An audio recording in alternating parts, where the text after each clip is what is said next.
JM Fiang, todo nagpakilig sa netizens. Fiang Smith, laman si JM sa My Day nito. JM Ibarra, laman si Fiang sa My Day din ito.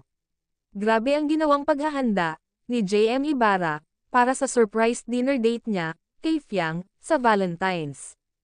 Iba talaga mag-effort ang isang Ibarra sa kanyang minamahal na babae. Parang prinsesa talaga pag ituring nito si e-girl. Kasali si Miss Nam sa pagplano at paghahanda ng date ni JM kay Fiang. Effortless talaga ang family Ibarra.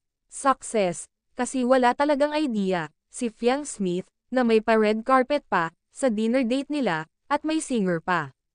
Ito na ang pangalawang pagkakataon na nag-date ng bongga ang JM Fiang. Ang una ay sa loob ng BNK.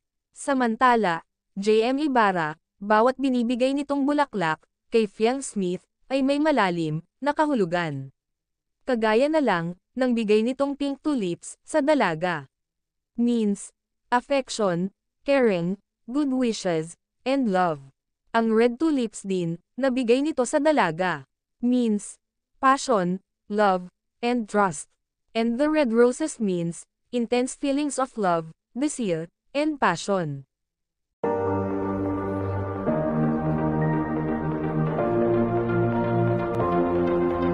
If you're